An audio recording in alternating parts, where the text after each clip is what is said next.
Hello my dear students. कल हम लोग जो अध्ययन किए थे तीसरा चैप्टर का एक टॉपिक के बारे में पढ़े थे।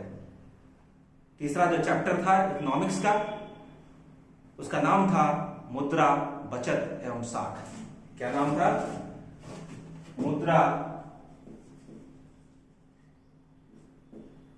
बचत एवं साख। ये तीसरा चैप्टर था। इकाई 3 का हम लोग अध्ययन कर रहे थे। कल हम लोग एक टॉपिक के बारे में, तीसरा टॉपिक के बारे में, एक टॉपिक के बारे में हम लोग अध्ययन किए कि वस्तु विनिमय प्रणाली। वस्तु विनिमय प्रणाली के बारे में हम लोग जाने थे। आज हम इसका रिवीजन कर देते हैं और रिवीजन करने के बाद फिर हम लोग फिर आगे बढ़ेंगे। हम लोग पढ़े थे मुद्रा का आविष्कार के बारे में जाने थे कि मुद्रा का आविष्कार का श्रेय किसी एक व्यक्ति को नहीं दिया जाता था। मुद्रा का आविष्कार सभ्यता के विकास के साथ साथ मुद्रा का भी विकास हुआ। हम लोग इस चीज की जानकारी हम लोग हासिल करेंगे कि जब मुद्रा का आविष्कार नहीं हुआ था तब मनुष्य अपनी आवश्यकताओं को पूरा करने के लिए क्या करता था। कल हम लोग एक वीडियो में पढ़े थे कि जब मुद्रा का आविष्कार नहीं हुआ था तब हम लोग अपनी आवश्यकताओं को पूरा करने के लिए, अपने जरूरतों को पूरा करने के लिए किसी दूसरे व्यक्ति से वस्तुओं का लेन देन किया करते थे। हमारी जरूरत की वस्तुओं को हम किसी दूसरे से प्राप्त करते थे और उनकी जरूरतों की वस्तुओं को हम उसको दे देते थे। तो वस्तुओं के आदान प्रदान को ही वस्तु विनिमय प्रणाली के नाम से जानते हैं। पिछले कक्षा में इसका नोट्स भी लिखवा दिए थे और अच्छे तरीके समझा भी दिए थे और एग्जाम्पल भी दे दिए थे। आज हम लोग वस्तु विनिमय प्रणाली का अध्ययन करने के साथ साथ हम लोग पढ़ेंगे वस्तु विनिमय प्रणाली की कठिनाइयां। क्या पढ़ेंगे? वस्तु विनिमय प्रणाली की कठिनाइयां। आइए थोड़ा इसको देखते हैं। हम लोग इस टॉपिक को पढ़ते हैं। वस्तु विनिमय प्रणाली की कठिनाइयां। वस्तु विनिमय प्रणाली की कौन सी कठिनाइयां थी? सबसे पहले इस चीज के बारे में हम लोग जानते हैं, इस टॉपिक के बारे में शीर्षक है वस्तु। जब मुद्रा का जब आविष्कार नहीं हुआ था तो हम लोग एक वस्तु के बदले दूसरे वस्तु पर लेन देन पर ही निर्भर रहते थे। इस लेन देन में बहुत सारी कठिनाइयों का सामना व्यक्तियों को करना पड़ता था। इसलिए इसकी कठिनाइयों के बारे में आज हम लोग अध्ययन करेंगे कि वस्तु विनिमय प्रणाली की कौन सी कठिनाइयां थी। आइए हम लोग एक एक पॉइंट्स बाय पॉइंट्स की चर्चा करेंगे। वस्तु विनिमय प्रणाली की निम्नलिखित कठिनाइयां हैं। लिखिए इसका आंसर स्टार्ट कीजिए लिखना, उत्तर में लिखना चालू कीजिए। वस्तु विनिमय प्रणाली के निम्नलिखित कठिनाइयां हैं। निम्नलिखित कठिनाइयां पास्ट टेंस से पढ़े थे, ठीक कर दीजिएगा। निम्नलिखित कठिनाइयां थी। वस्तु विनिमय प्रणाली की निम्नलिखित कठिनाइयां थी। कॉपी लेके बैठिए, इसको नोट डाउन कीजिए। वस्तु विनिमय प्रणाली की कौन सी कठिनाइयां? तो वस्तु विनिमय प्रणाली की निम्नलिखित कठिनाइयां थी। नंबर 1, हम लोग इस टॉपिक में हम लोग नंबर 1 में हम लोग पढ़ेंगे कि आवश्यकता के दोहरे संयोग का अभाव। देखिए, पॉइंट आउट कीजिए। आवश्यकता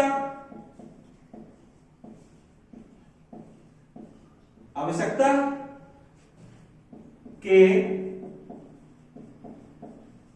दोहरे संयोग का अभाव,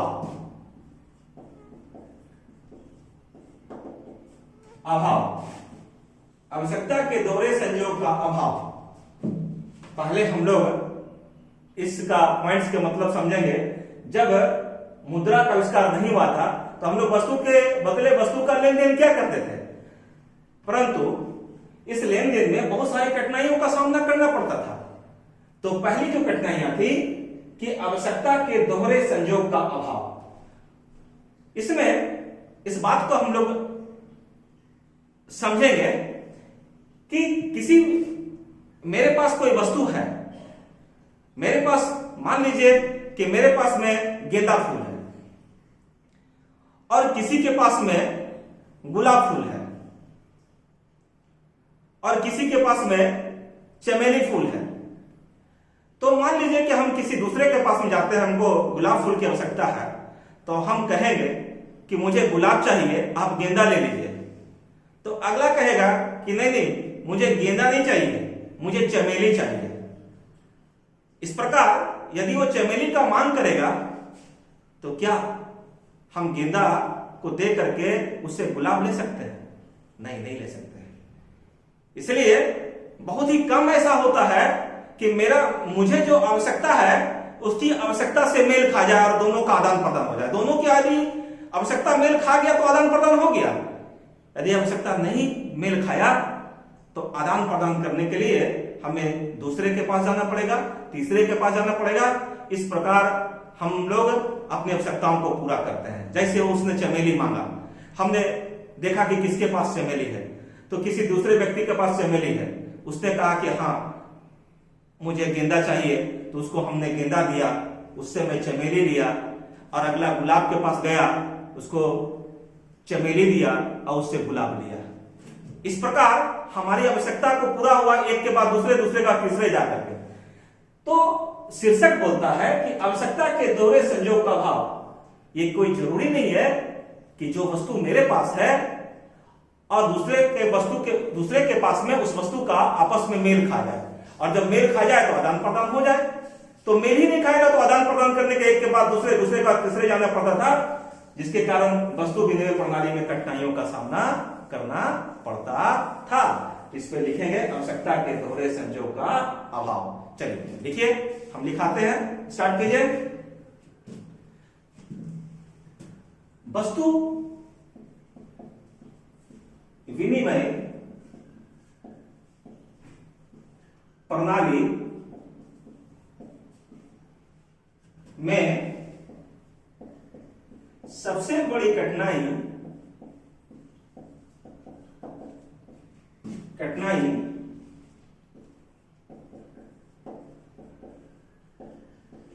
यह थी कि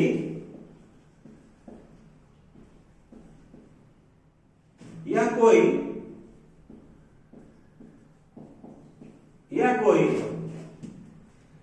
जरूरी नहीं है कि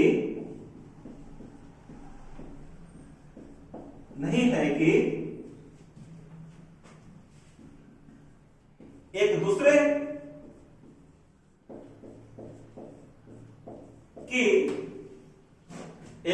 की आवश्यकता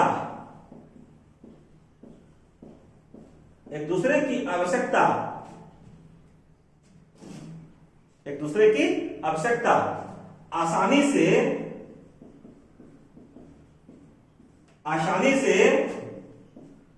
पूरा हो जाए,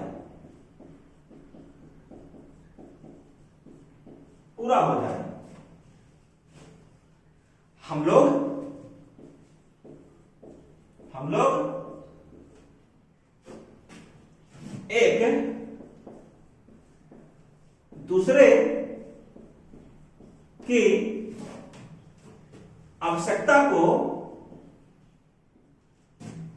लोग एक दूसरे की आवश्यकता को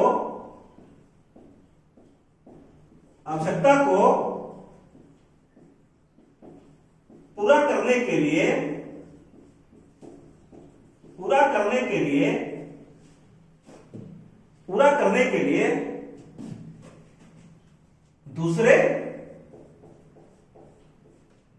तीसरे या चौथे व्यक्ति के पास जाना पड़ता था, जाना पड़ता था, तभी तभी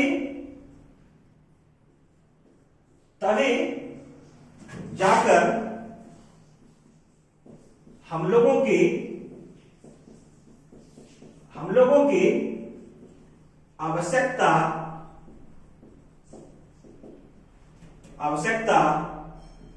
पूरी होती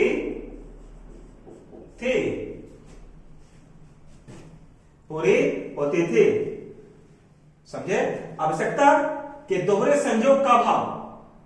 वस्तु विनिमय प्रणाली में सबसे बड़ी कठिनाई यह थी कि यह कोई जरूरी नहीं था कि एक दूसरे की आवश्यकता आसानी से पूरा हो जाए या एक दूसरे की आवश्यकता को आसानी से मेल खा जाए। हम लोगों को एक दूसरे की आवश्यकता को पूरा करने के लिए दूसरे, तीसरे या चौथे व्यक्ति के पास जाना पड़ता था, तभी जाकर के हम लोगों की आवश्यकता क्या होती थी? पूरी होती थी। जैसे एक उदाहरण आप लोगों को मैं बतला रहा हूं। एनसीईआरटी के बुक में सबसे अच्छा उदाहरण है कि कैमरून दक्षिण अफ्रीका में वह नदी पार करना चाहता था। तो नाविक मतलब समझ रहे ना? नाविक मतलब जो नाव को खेवनहार करता है, जो नाव खेवता है। तो नाविक कैमरून से कहा कि नदी पार करवाने के बदले में मुझे हाथी का दांत चाहिए। तो इस प्रकार कैमरून के पास में हाथी का दांत नहीं था, उसके पास वायर था, तार था। तो अब जिसके पास में हाथी का दांत था, कैमरून उसके पास गया तो बोला कि नहीं, मुझे तार नहीं चाहिए, मुझे कपड़ा चाहिए। तब कैमरून तीसरे के पास गया, उसके पास कपड़ा था, उसे तार चाहिए था। तो कैमरून उसे तार दिया, उससे कपड़ा लिया, कपड़ा जाकर के दूसरे व्यक्ति को दिया, उससे हाथी का दांत लिया, फिर हाथी का दांत नाविक को दिया, तब जाकर के वह नदी पार किया। देखे किस प्रकार आवश्यकता के दोहरे संयोग का भाव हुआ। हम अपनी आवश्यकता को पूरा करने के लिए कोई जरूरी नहीं कि हम मेरी आवश्यकता को दूसरे से मेल आसानी से खा जाए। दूसरे के पास तीसरे, तीसरे के पास चौथे के पास इस प्रकार भटकना पड़ता था, तभी जाकर के मनुष्य की आवश्यकता पूरी होती थी और उसकी जरूरतों को पूरा किया जाता था। यह सबसे बड़ी कठिनाइयां थी, आवश्यकता के दोहरे संयोग का अभाव। तो इसमें सबसे अच्छा है कि जैसे में हम लिखवा रहे हैं, आप दक्षिण अफ्रीका के एग्जाम्पल आप लिख लीजिए। देखिए, जैसे कैमरून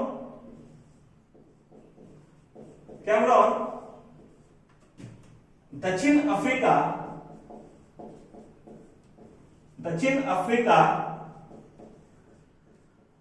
के नदी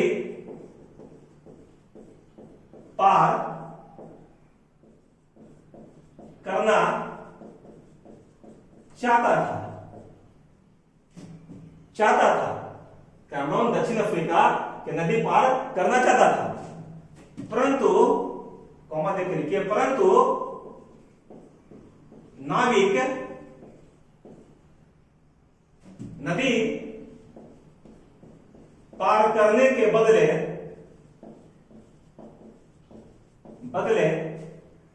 हाथी के दांत का मांग किया।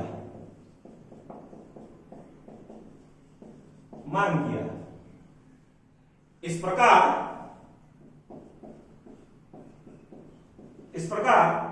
कैमरून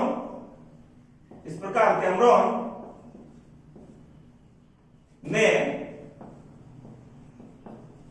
हाथी के दांत के लिए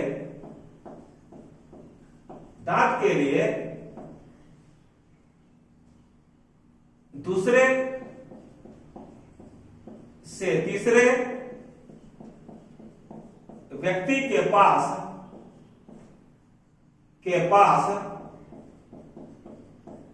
गया,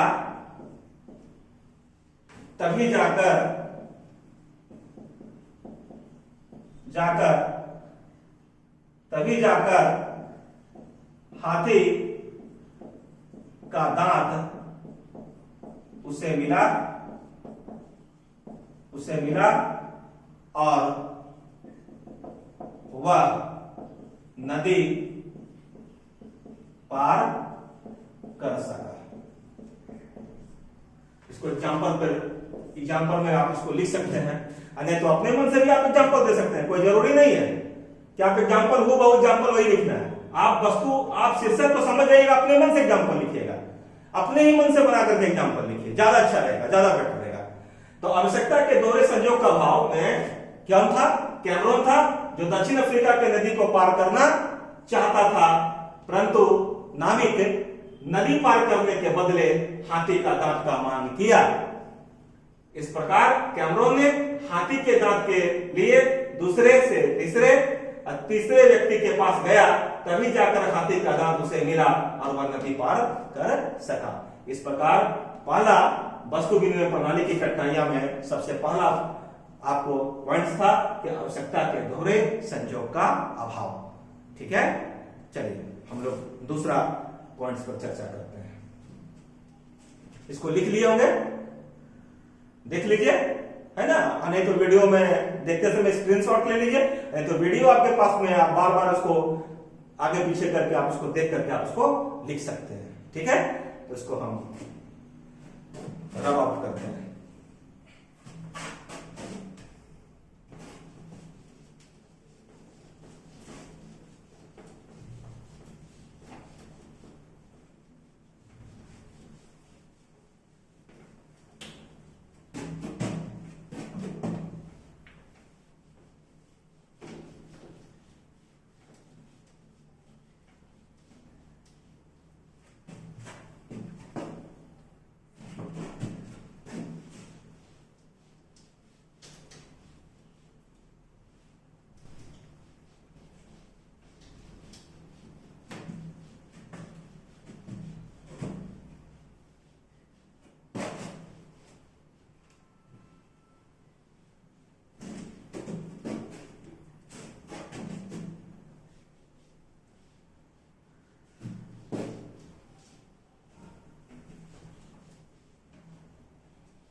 चलिए हम लोग दूसरे शीर्षक की तरफ चलते हैं। ठीक है, मूल्य के समान, दूसरा पॉइंट में लिखिए, मूल्य के सामान्य मापक का अभाव। मूल्य के समान मापक, मूल्य के समान मापक का अभाव, मूल्य के समान मापक का अभाव।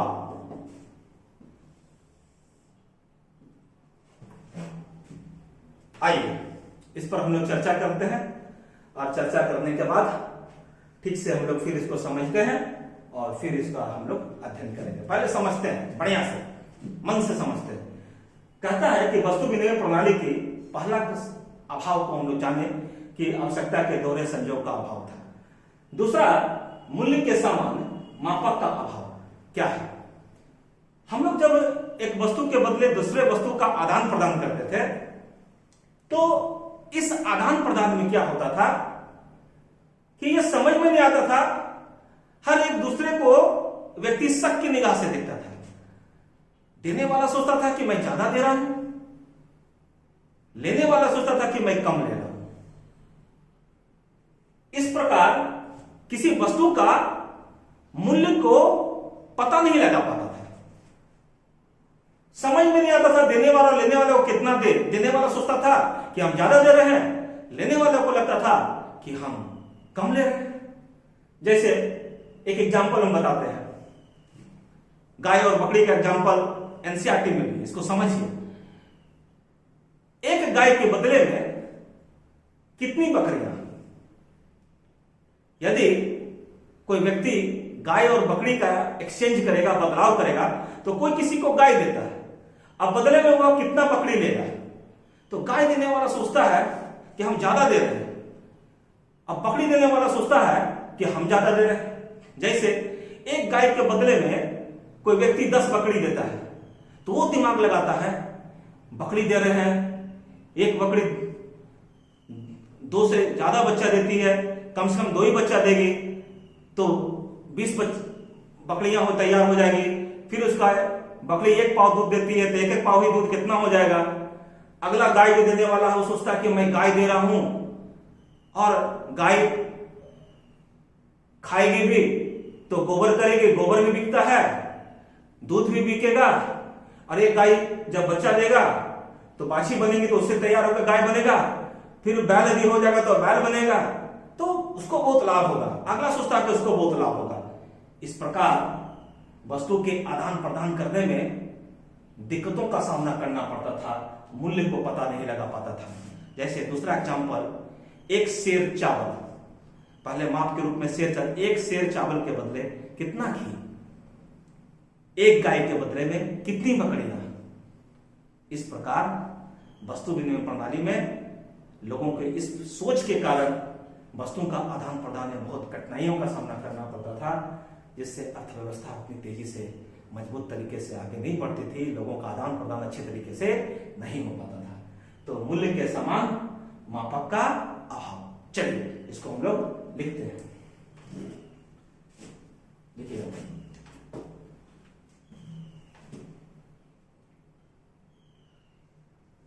स्टार्ट कीजिए।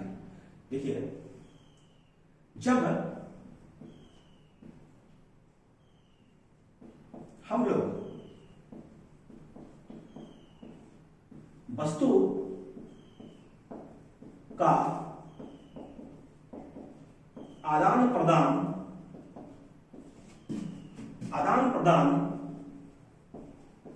किया करते थे, जब हम लोग वस्तु का आदान प्रदान किया करते थे, तब हम लोग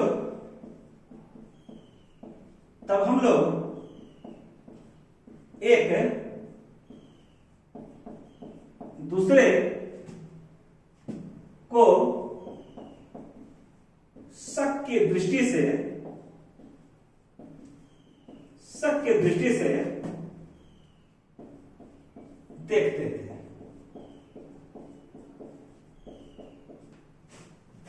देखते थे। वस्तु देने वाला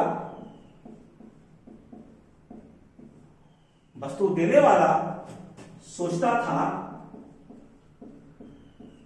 था मैं ज्यादा वस्तु दे रहा हूं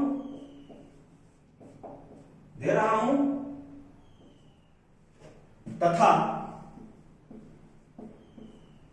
लेने वाला सोचता था कि मैं कम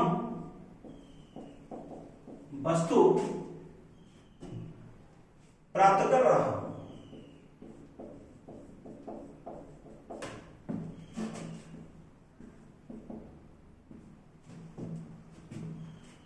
इस प्रकार वस्तु विनिमय प्रणाली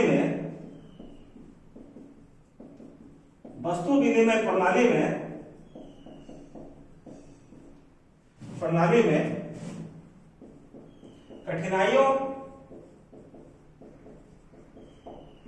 का सामना करना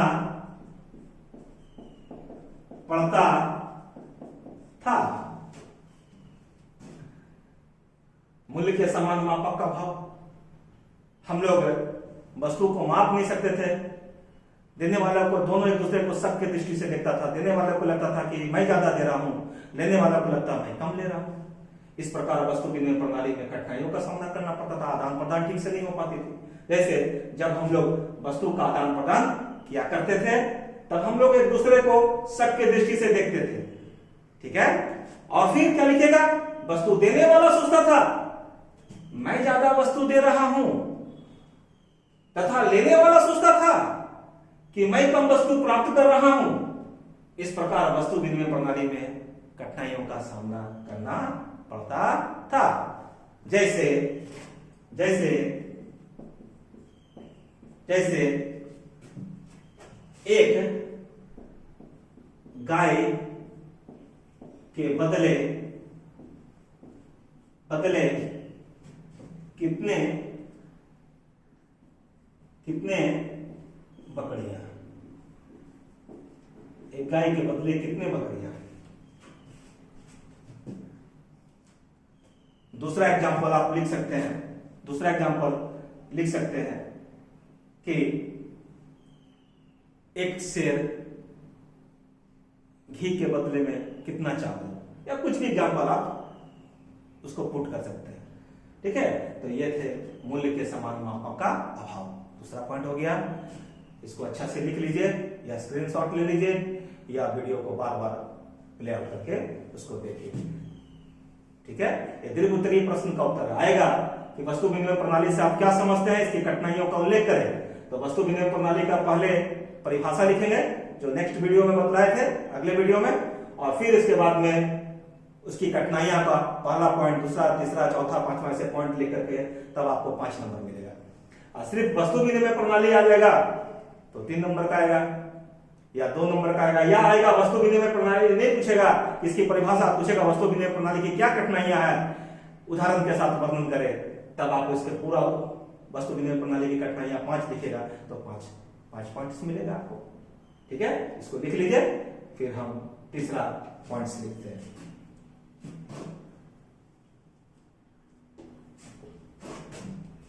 मिटा दे, ओके।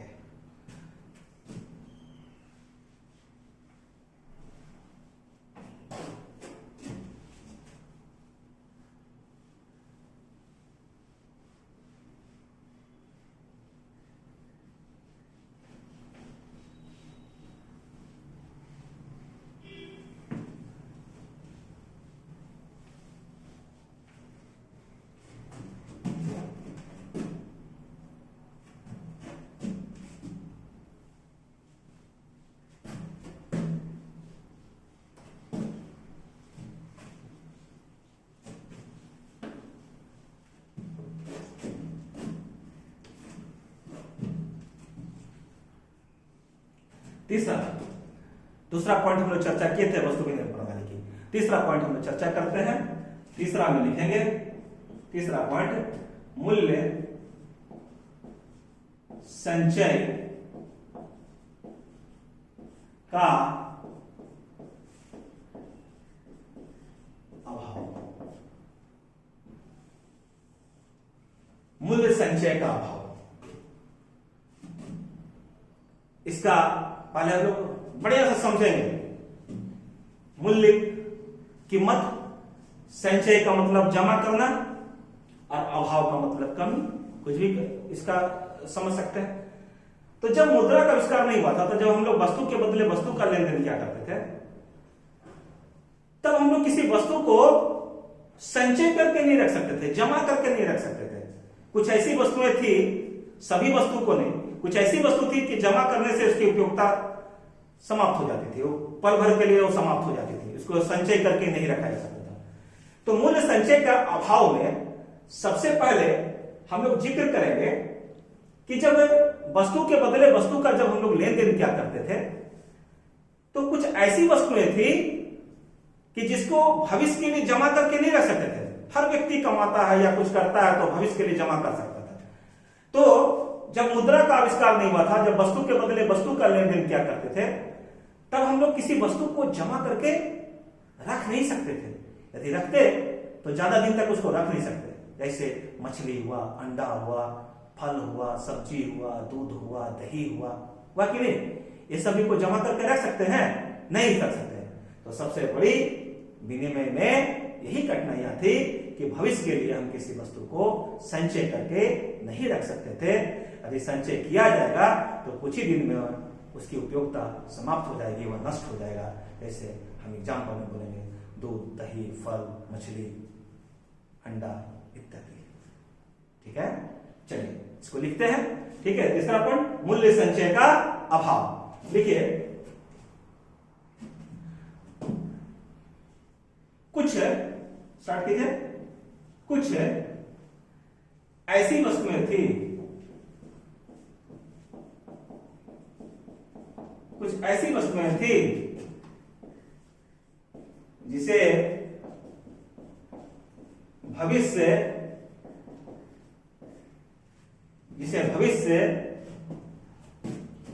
के लिए हम लोग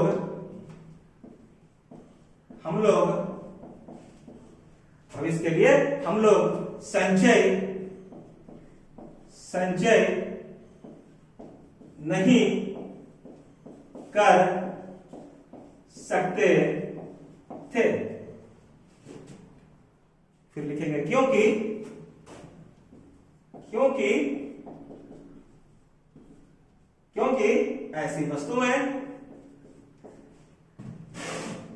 ऐसी वस्तुएं कुछ ही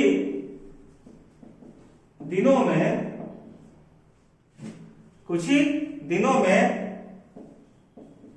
नष्ट हो जाती थी,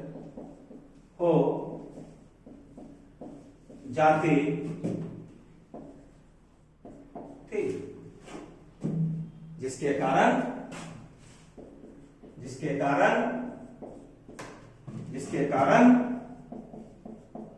वस्तु विनिमय प्रणाली में कठिनाइयों का सामना करना पड़ता था। क्या है? मूल्य संचय का अभाव में हम लोग कुछ ऐसी वस्तुएं थी जिसे भविष्य के लिए हम लोग संचय नहीं कर सकते थे। संचय का अर्थ क्या बोले? जमा करके।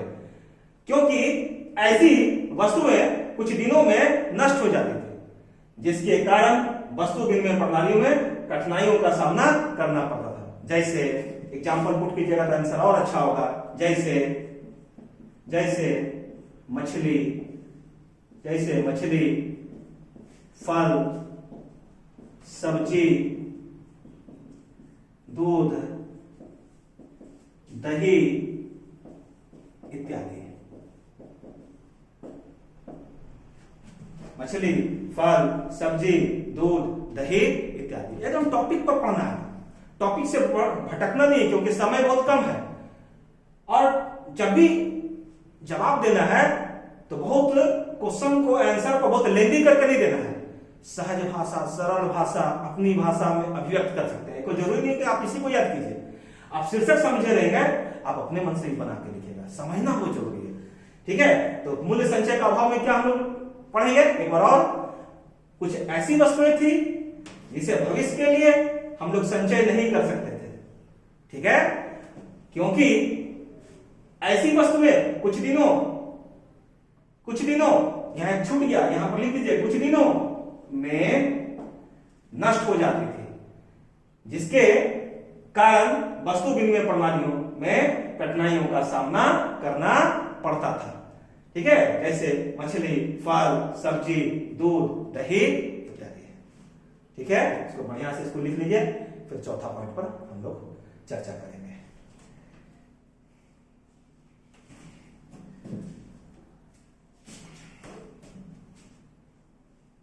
रब आउट कर दे।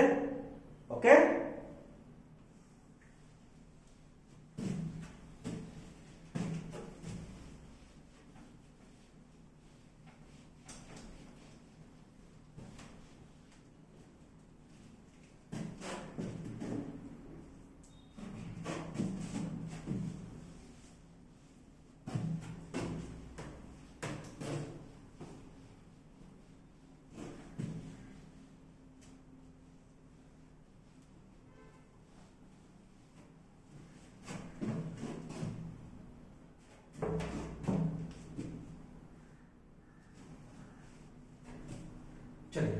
चौथा पॉइंट हम लोग पढ़ेंगे वस्तु विनिमय प्रणाली में कठिनाइयों में सह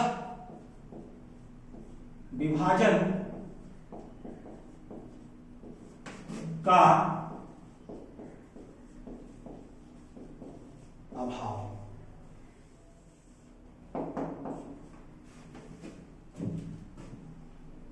क्या लिखे? सह विभाजन का अभाव। कैसे इसको हम लोग इसका स्टडी करेंगे? इससे सरकार कुछ ऐसी वस्तुएं थी जिस समय आदान प्रदान में काफी दिक्कतों का सामना करना पड़ता था। मान लीजिए मुद्रा का आविष्कार नहीं हुआ, हम किसी के घर पर काम किए, हमारे मित्र भी काम किए, 2-3 आदमी हम लोग मिलकर काम किए, तो मालिक मजदूरी के बदले में कहता है कि आप लोग आपस में मजदूरी हम दे देते हैं, मेरे पास जो है आप लोग आपस में बांट लीजिए। 3-4 मित्र हम लोग काम किए, काम करने के बाद मालिक हम लोग को गाय दे देता है। अब उस गाय को हम लोग घर ले जाते हैं तो कोई एक व्यक्ति या 2 व्यक्ति गाय रखेगा,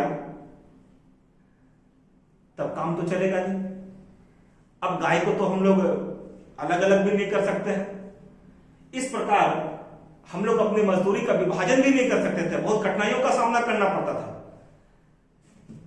कुछ भी ऐसी वस्तुएं थी कि उसकी कठिनाइयों का, उसकी विभाजन करने से उसकी उपयोगिता ही समाप्त हो जाती थी।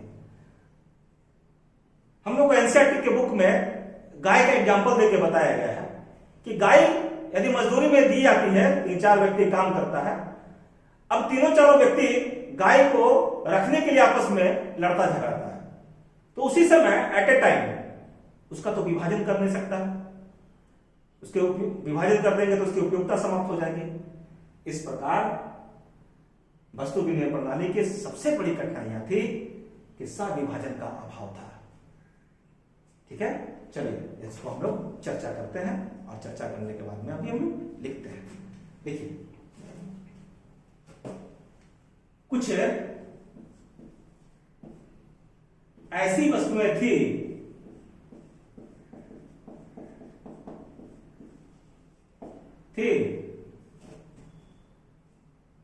जिसे हम लोग विभाजन नहीं कर सकते थे।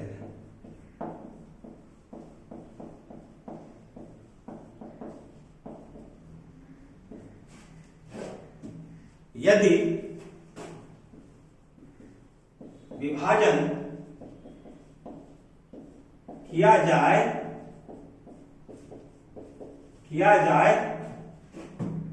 तो उसकी उपयोगिता नष्ट हो जाती है।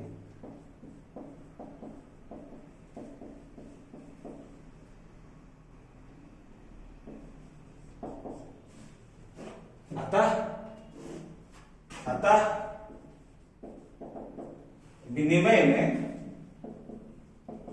विनिमय में कठिनाइयों का सामना करना पड़ता था। कुछ ऐसी वस्तुएं थी जिसे हम लोग विभाजन नहीं कर सकते थे। यदि विभाजन किया जाए तो उसकी उपयोगिता नष्ट हो जाती थी। अतः विनिमय में कठिनाइयों का सामना करना पड़ता था। जैसे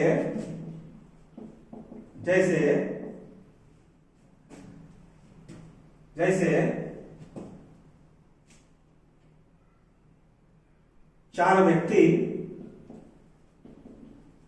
व्यक्ति किसी चार व्यक्ति किसी के यहां मजदूरी किया,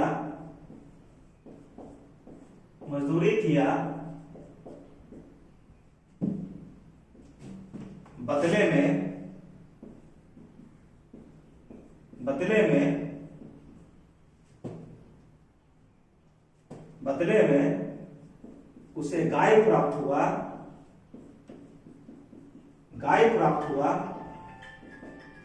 बदले में गाय प्राप्त हुआ, तो वह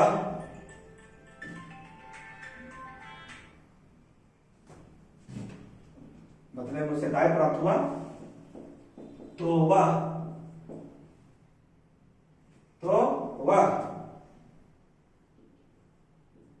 गाय का विभाजन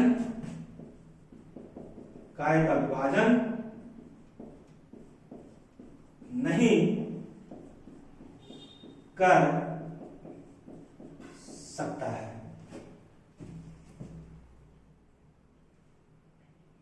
चार व्यक्ति किसी के यहां मजदूरी किया, बदले में उसे गाय प्राप्त हुआ तो वह गाय का विभाजन नहीं कर सकता है।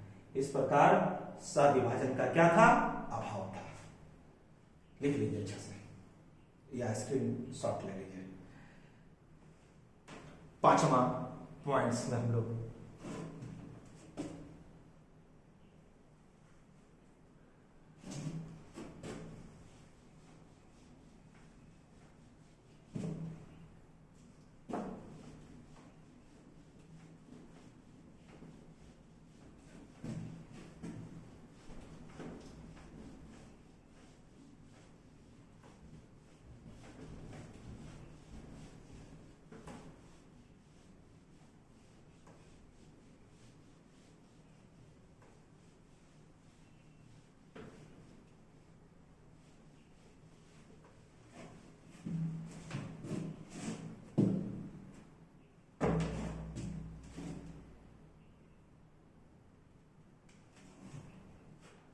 पांचवा पॉइंट्स हम लोग लिखेंगे भविष्य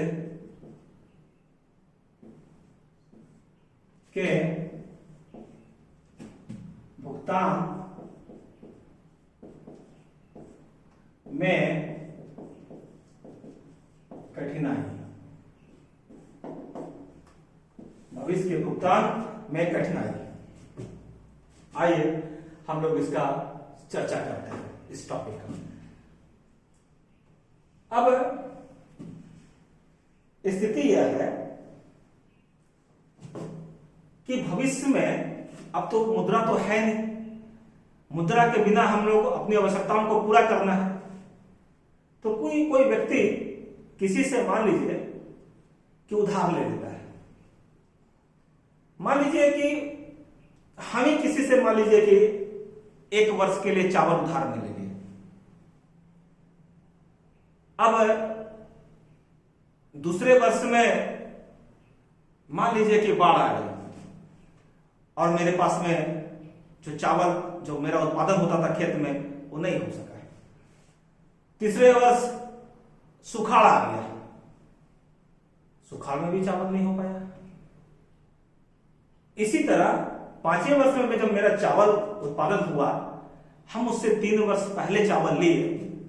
अब उसे कितना चावल दे, 1 बोरा चावल के बदले में 2 बोरा दे कि 3 बोरा दे, यह समझ से परे थी, जिसके कारण वस्तुओं का आदान प्रदान करने में बहुत कठिनाइयों का सामना करना पड़ता था। भविष्य में किसी व्यक्ति से भी उधार ले लिया जाए और समय अवधि के पूरा होने के बाद किसी कारणवश देर हो गई तो भविष्य में से कितना भुगतान किया जाए, यह समझ से परे थे। इसलिए वस्तु विनिमय प्रणाली में बहुत सारी कठिनाइयों का सामना करना पड़ता था। भविष्य के भुगतान में कठिनाइयों का सामना करना पड़ता था। चलिए लिखिए इसको, देखिए कोई व्यक्ति भविष्य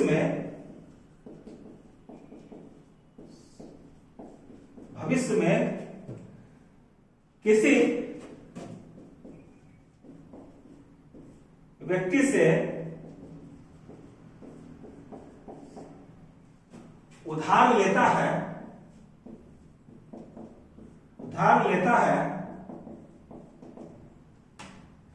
तो समय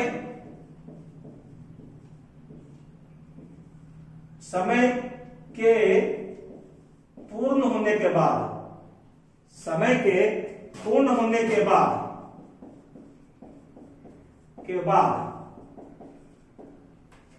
समय के पूर्ण होने के बाद उसे कितना भुगतान किया जाए यह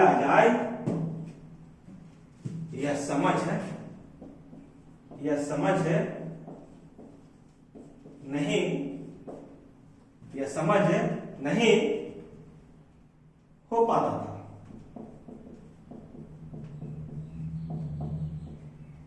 था। अतः विनिमय में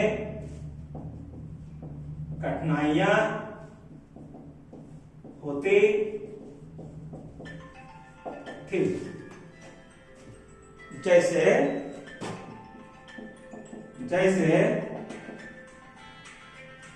कोई व्यक्ति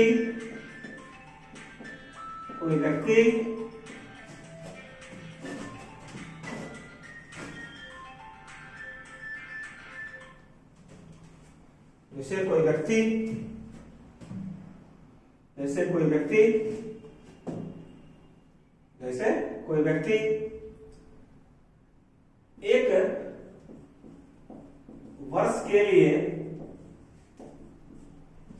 एक वर्ष के लिए एक बोरा धान लेता है, तो उसे दूसरे वर्ष कितना लौटाया जाए।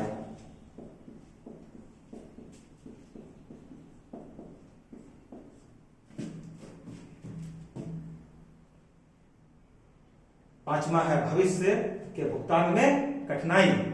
कोई व्यक्ति भविष्य में किसी व्यक्ति से उधार लेता है, तो समय के पूर्ण होने के बाद उसे कितना भुगतान किया जाए यह समझ नहीं हो पाता था। ठीक है, अतः विनिमय में कठिनाइयां होती थी। जैसे कोई व्यक्ति एक वर्ष के लिए एक बोरा धान लेता है, तो उसे दूसरे वर्ष में कितना लौटाया जाए। इस प्रकार वो समझ नहीं पाता था और आदान प्रदान में कठिनाइयों का सामना करना पड़ता था। चलिए लास्ट पॉइंट है ना, और फिर हम लोग नेक्स्ट वीडियो में मिलेंगे। ठीक है, पांचवा पॉइंट लिख लीजिए इसको अच्छा से, या स्क्रीनशॉट ले लीजिए, तो जूम करके देखिए। ठीक है, चलिए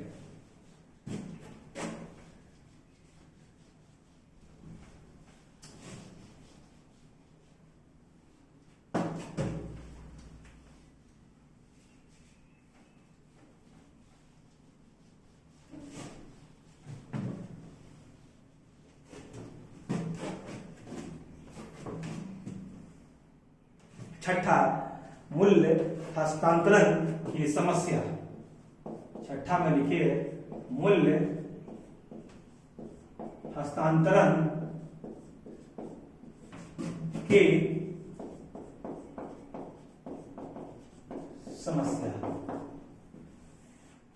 समझते हैं आराम से।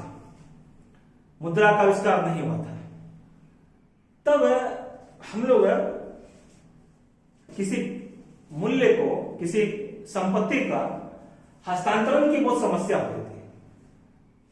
मान लीजिए कि हम बिहार शरीफ में रहते हैं, मुद्रा का आविष्कार नहीं हुआ और हमें राजगीर जाना है, राजगीर में हमें बसना है, या पटना में बसना है, या कलकत्ता में बसना है, तो हमें संपत्ति को छोड़ करके जाना पड़ता था। उसके बदले में कैसे हस्तांतरण हो? कोई कलकत्ता का आदमी बिहार शरीफ कैसे आएगा, या कोई पटना का आदमी बिहार शरीफ आएगा कैसे? तो हम लोग को औने पौने किसी वस्तु को लेकर के मूल्य को, वस्तु को, कीमत को वहीं छोड़ करके चला जाना पड़ता था, जिसके कारण बहुत नुकसान उठाना पड़ता था। मूल्य हस्तांतरण की बहुत बड़ी समस्या थी, क्योंकि तो मुद्रा नहीं, आज मुद्रा आ गया, मान लीजिए किसी कीमत है 10 लाख 20 लाख घर का दाम लगा दिए, उसके बदले में मुद्रा मिल गया, उसके बदले में कहीं जाकर के हम लोग उसके बदले में एसेट खरीद लिए, संपत्ति खरीद ली। परंतु जब मुद्रा है ही नहीं, वस्तु के बदले वस्तु का आदान प्रदान करता है, जिस स्थान पर रह रहे हैं उसी स्थान पर वस्तु का आदान प्रदान हो सकता है, मगर हम लोग को कहीं दूसरे जगह जाना पड़ेगा तो वस्तु को छोड़ करके जाना पड़ेगा। यह सबसे बड़ी दिक्कत थी वस्तु विनिमय प्रणाली में। चलिए देखिए जब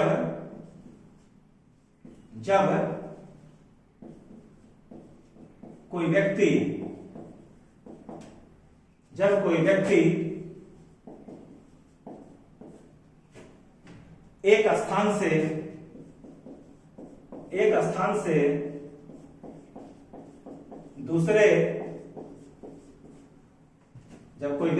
स्थान से दूसरे स्थान जाता था तो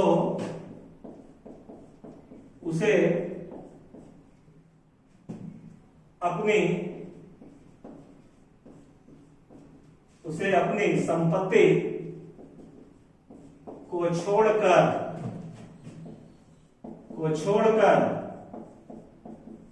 जाना पड़ता था, क्योंकि उस वस्तु का मूल्य बिल्कुल नहीं